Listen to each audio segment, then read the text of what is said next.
Good day, ladies and gentlemen, and welcome to the Diamond Quarterly Update Third Quarter 2022 conference call. At this time, all participants have been placed on a listen-only mode. The floor will be open for questions and comments after the presentation. It is now my pleasure to turn the floor over to your host, Billie Jo McIntyre, Associate Vice President of Investor Relations for Sinclair. Ma'am, the floor is yours.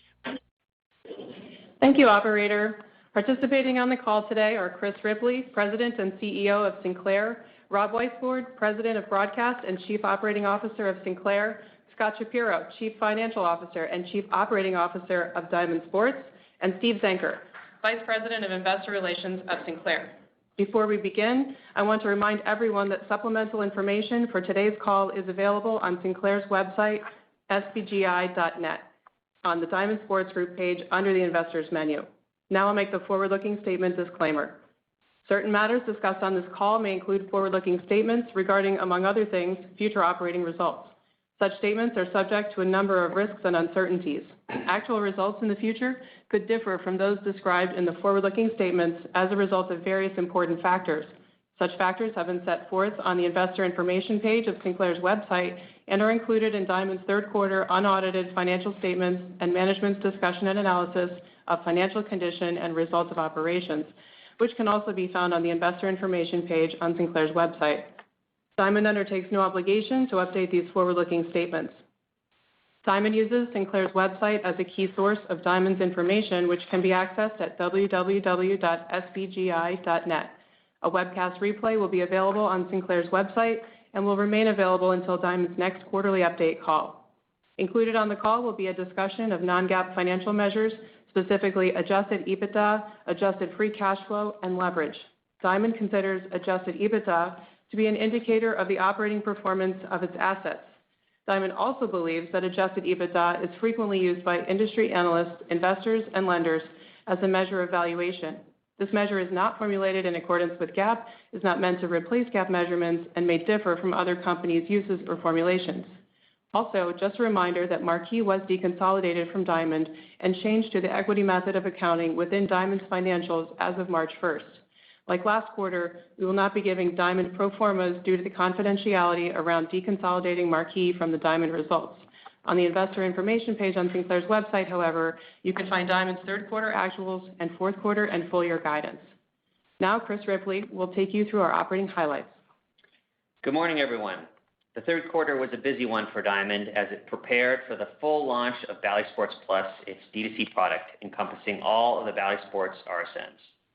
The launch occurred on September 26th, and we could not be more pleased with the performance of the product and user engagement.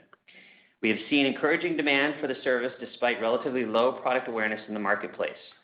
The conversion rate after the free trial period is strong at approximately 70%, consistent with what we saw after our June soft launch. D2C sub engagement continues to outperform a TV Everywhere user, streaming 1.3 times more minutes on average since our full launch. In addition, the D2C subscribers return more frequently to the app and have longer average session times. We're seeing particularly impressive results at Bally Sports North, where the Minnesota Wild and Timberwolves games have had over 23 million minutes streamed through the first month of the season, with average unique streamers per game routinely exceeding a 1.0 rating in the Minneapolis CMA. These early data points not only indicate robust engagement, they underline our significant opportunity to generate revenue beyond D2C subscriptions as we continue to iterate the platform to include gamification elements, targeted ad capabilities, and e-commerce components. I would also like to give kudos to our D2C team. The strong early adoption of Bally Sports Plus speaks to the quality of the product they have built, and that is reflected in the 4.5 average app store ratings since full launch. We would also note the fantastic support we've received from our team partners. Our coordinated marketing efforts are helping them increase their reach, and we anticipate future partnership arrangements will allow us to be efficient with our marketing dollars. Now I'll turn it over to Rob to go through some operating highlights. Thanks, Chris. Media revenues for our third quarter came in a little below our guidance on lower than expected distribution revenue, primarily due to higher than expected subscriber churn, as well as slightly lower than expected advertising revenue due to fewer games in the quarter than forecasted. On a per-game basis, ad revenues were up mid-teens %, driven by a healthy demand in many categories, with the largest gains in service, retail, food, and entertainment. Looking forward, we see some positive signs for advertising demand.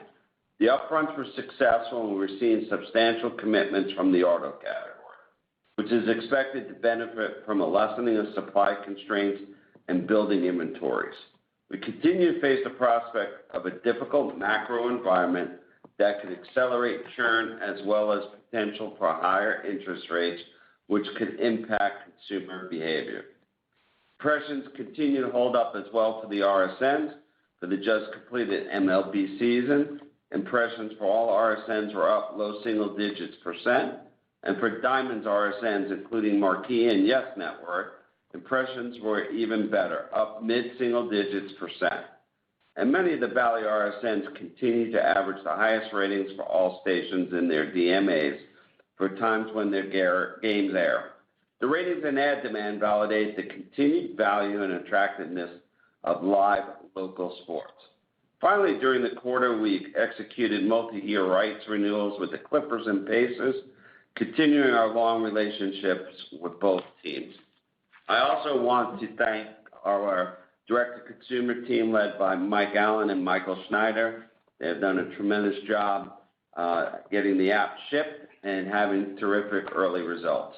With that, I'll turn it over to Scott to review the financials. Thanks, Rob.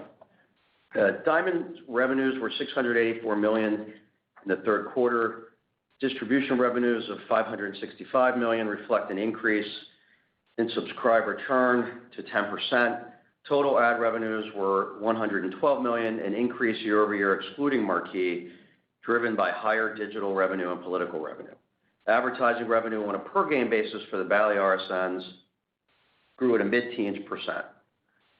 Diamond's media expenses for the third quarter were $664 million, up from the prior year, excluding Marquee, on slightly higher sports right amortization, a higher management fee, and promotion expenses related to the D2C launch, partially offset by lower engineering expenses due to the absence of facility transition costs that were in the year-ago period. Average production cost per game increased mid-single digits % due to an increase in certain labor expenses. As compared to guidance, media expenses were lower by $9 million, in part due to 40 less games in the quarter produced than forecast, and the timing of certain expenses. Diamond's adjusted EBITDA for the third quarter, excluding $23 million for non-recurring items and the deferred management fees, was $233 million, within our guidance range of $229 to $237 million. Diamond's cash at quarter end was $585 million, and its $228 million revolver was undrawn, bringing liquidity to a little more than $800 million as of September 30th. Total debt at the end of the third quarter was $8,674 million. The AR facility was $193 million. During the quarter, we took a non-cash impairment charge of $1 billion related to our customer relationship intangible assets, as well as other intangible assets brought on by elevated levels of subscriber erosion. Looking ahead to the fourth quarter, media revenues are expected to be $634 to $640 million. Distribution revenues are expected to be $553 to $555 million, with a sequential decrease from 3Q driven by continued subscriber churn. Included in the estimate is year-over-year subscriber churn of approximately 10%. Advertising revenues are expected to be $76 to $80 million. And for the full year, media revenues are expected to be $2.778 billion to $2.784 billion. Fourth quarter adjusted EBITDA is expected to be negative $48 to negative $42 million, which includes an adjustment for the management and an incentive fee deferral of $22 million. As a reminder, the first and fourth quarters are typically the lowest in terms of EBITDA, as those quarters have a higher percentage of sports rights payments. Full year adjusted EBITDA is expected to be $158 to $164 million, lower than our prior guidance due to the acceleration of subscriber churn previously mentioned. With that, I'd like to open up to questions.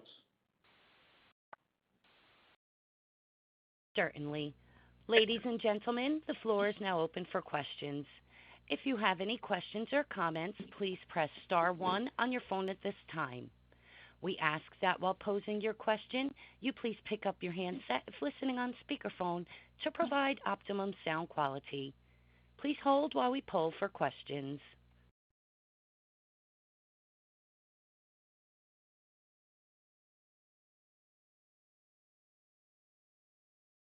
Your first question for today is coming from Avi Steiner at JP Morgan. Thank you. Good morning. I have a couple here. One, if I could start just on the DTC launch, and thank you for the early info. But now that both the NHL and NBA seasons have begun, I'm wondering if you can extrapolate anything from the numbers as to what it might mean for the full season, and maybe how these early results compare to what you had been expecting when you provided an outlook with different cases in your 8K. And I've got a couple of follow-ups. Thank you. Thanks, Avi. I think it's too early for us to extrapolate. I mean, we've literally just gotten through sort of a month and a half of being up, and we're very pleased with the results in terms of engagement, app ratings, the quality of the experience, engagement of the subscribers, and I think it bodes well for the future. But at this point, just extrapolating, I think, would give you a false indication. Okay, fair enough. My second question: there's growing consensus that we're moving into an economic downturn at some point in 23, albeit mild. And again, consensus doesn't necessarily mean it's right, but I'm curious how that might impact both kind of your linear traditional part of the business and then the new launch DTC side. Well, it's an interesting question, Avi, because we have continued to outperform on the advertising side quite significantly, especially relative to what we've seen on the broadcast side. Our advertising per game continues to go up at Diamond, and that's despite some macro weakness that we've seen. So that tends to be where the business gets hit first, is on the advertising side when you have a downturn. And we're just seeing the strength of sports continue to shine through any sort of weakness in the macro economy.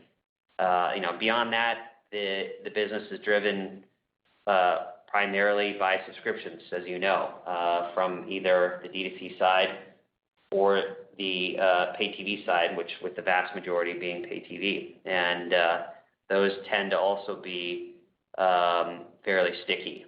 And so we'll have to see how things play out in 23, but this model should be fairly resilient, at least relative to expectations.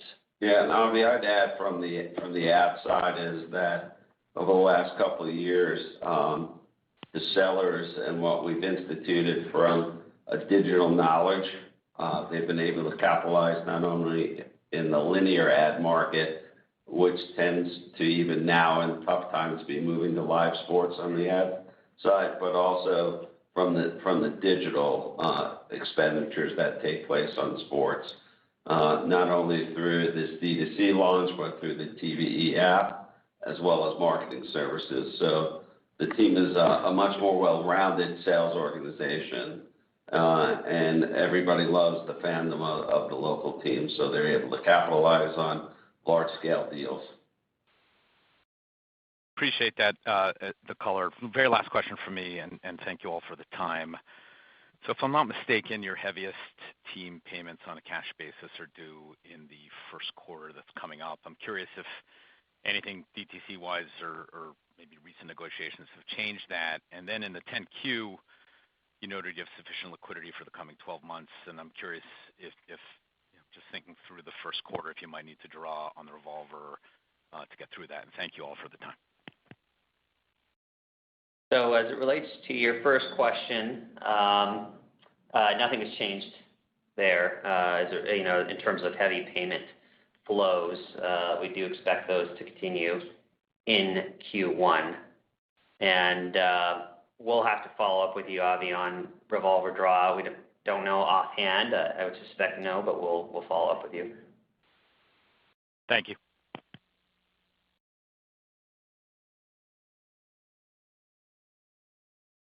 Your next question for today is coming from David Hamburger at Morgan Stanley. Hi, thank you very much. A couple of questions, if I may. So looking back when you first gave guidance for 2022, your EBITDA guidance was kind of well north of $300 million. And now your updated guidance is about half or less than half of that for 2022. And I was wondering if you can unpack kind of what's transpired between that, initial guidance that you gave, some of those case studies you gave for the DTC. Importantly, I guess one thing you're calling out is churn. Can you give some specificity about how churn has increased significantly this year? And then secondly, I know, not necessarily comparable, when I look at your sports rights payments, again, in that initial guidance you gave for 2022, you expected sports rights payments to increase about 2 to 3% annually. If I'm just looking at your financial statements, and I don't know if it's because of the marquee deconsolidation or not, but it looks like year over year for the 9 months, your sports rights payments are up like 9%. So could you help kind of reconcile maybe all that in the context of where you are with your EBITDA guidance this year?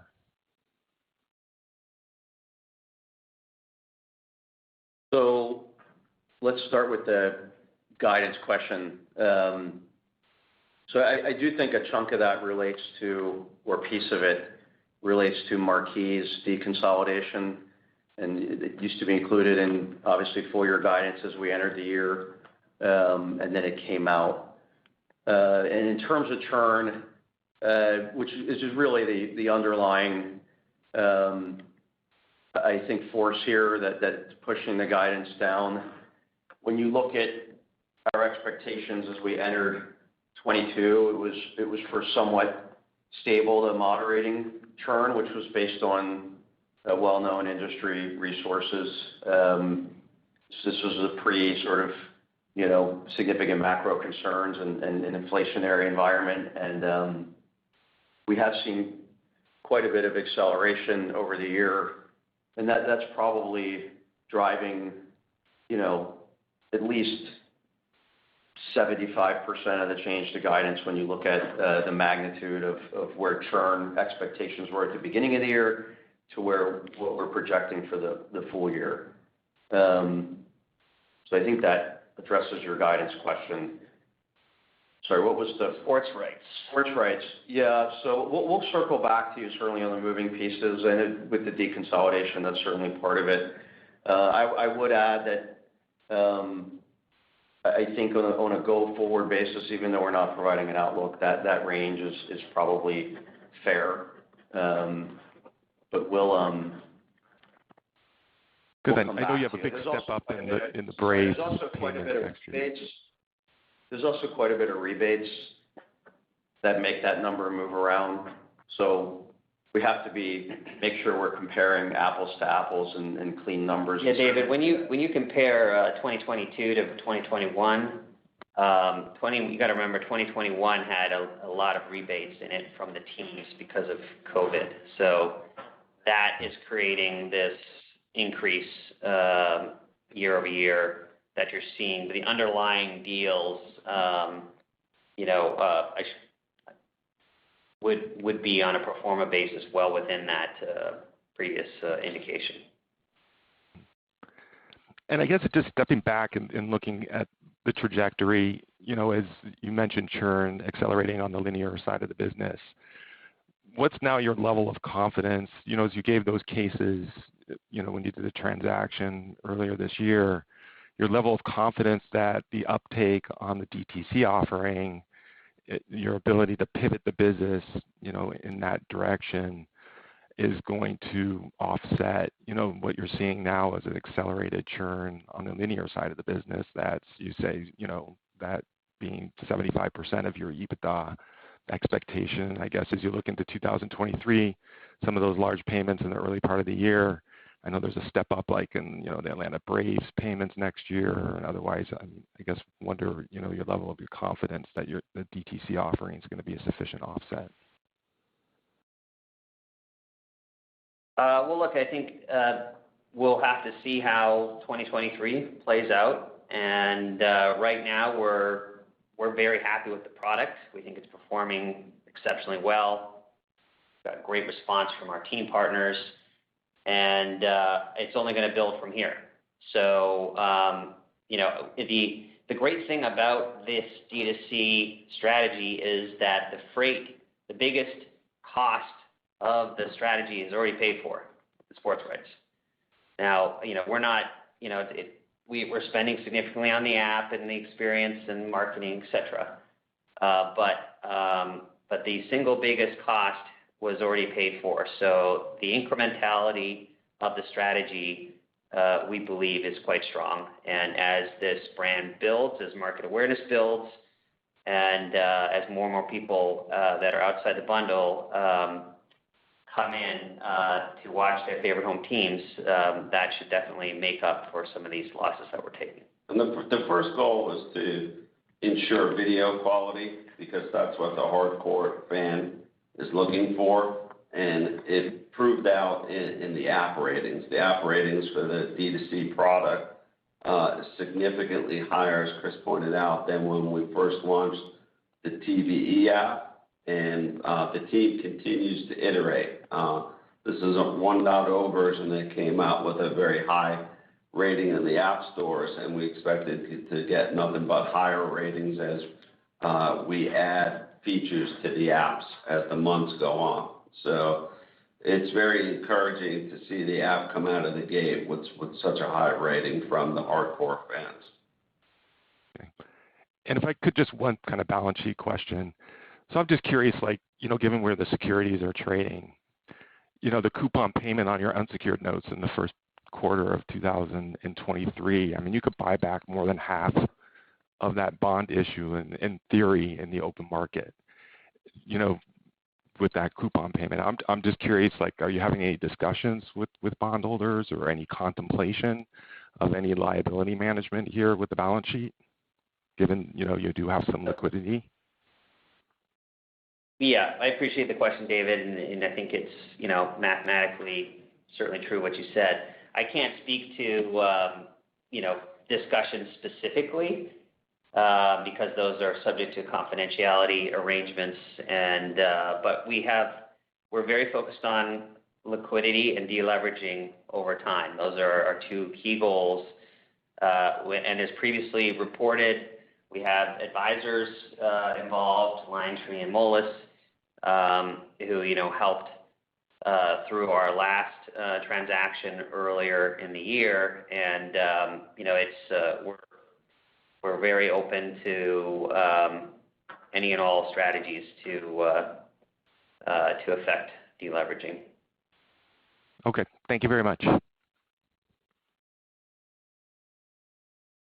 Your next question is coming from Lance Vitanza at Cowen. Hey guys, thanks for taking the questions. Maybe a couple on the OTC platform and then one on programming expense. The first on OTT, how are you guys thinking about price point versus penetration? I mean, you could obviously, if you charged $1 a month, right, you could have 100 million subscribers or some crazy number, and if you only wanted 10 subscribers, you could probably charge $200 a month. But is the strategy that you're employing here, could you talk about, what's the right number of subscribers for you? What's the price point that you think is going to maximize revenues?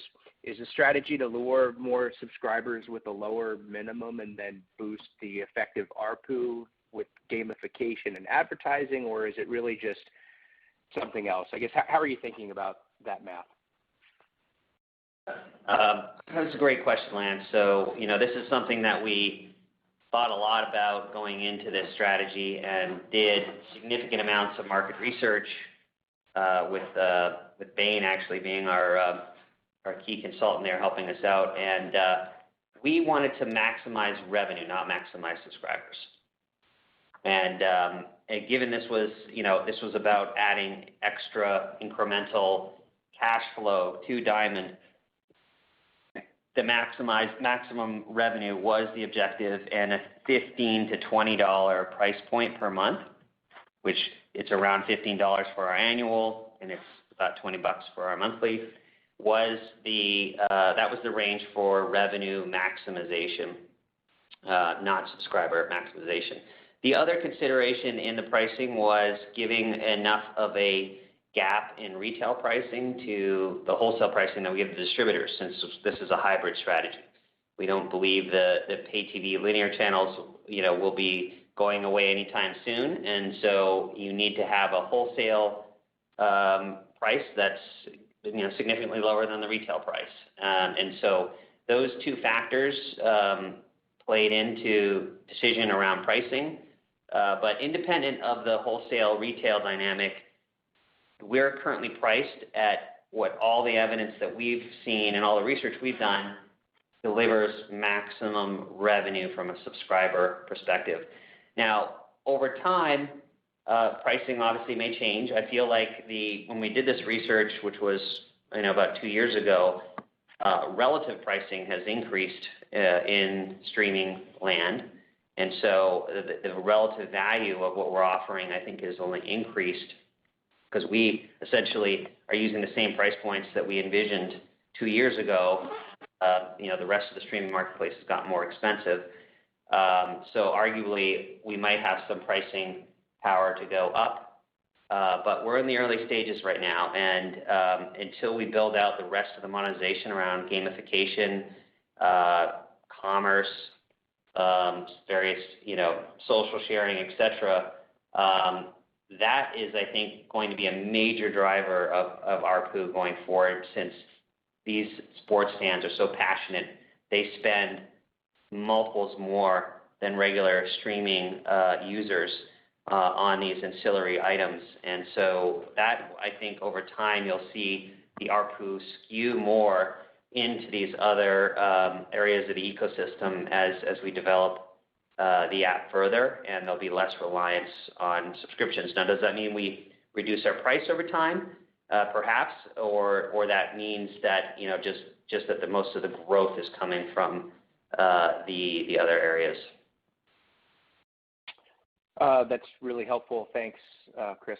Let me ask you the other streaming question. You mentioned that you've had some advisors helping you on the balance sheet, but we've obviously seen some press reports that you've also hired, or maybe they're the same advisors, but that you're working with advisors to potentially market the Diamond Sports Group is, and that the leagues are perhaps interested. Is there any truth to that? Can you comment on that at all? So the advisors that I had mentioned are the same ones that were commented on in the press, the LionTree and Molson Company, and there is no sale process, but they're talking to parties about deleveraging, strategic partnerships, and things of that nature. Okay, thanks. And then my last question, just in terms of the sports rights, the contract rights. I mean, churn going up, revenues going down, and yet these sports rights are increasing. And whether it's low single digits or high single digits or wherever it is, it seems like it's out of proportion to the economic to the economic realities. And I'm wondering, am I missing something there, or are you having discussions? Is there room to have discussions with some of the sports partners? I mean, I guess I'd be a little surprised if there were other groups beyond Diamond that were out there that were willing to pay as much, let alone more, for the rights to broadcast, 150 daily baseball games in Cleveland, as an example. And I'm just wondering if you have any opportunities there to address what, in my opinion at least, look to be potential disconnect in terms of, what you're paying versus, how you can monetize this stuff. Thanks.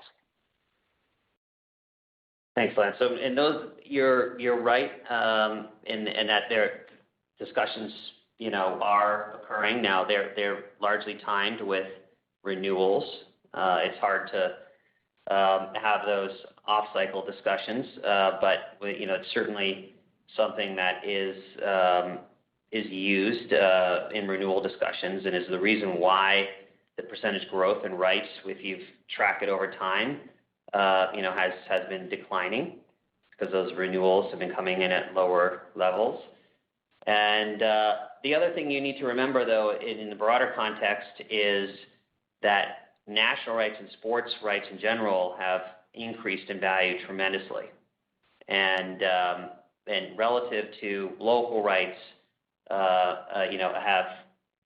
there's been a massive change there. And so what I think is happening on the local rights side is we're going through this transition of going from a single source of revenue, linear pay TV, to a hybrid approach. And we've just made that first step of doing that. And so it takes some time for the model to play out, but that transition, we believe, will ultimately make these rights even more valuable in the future.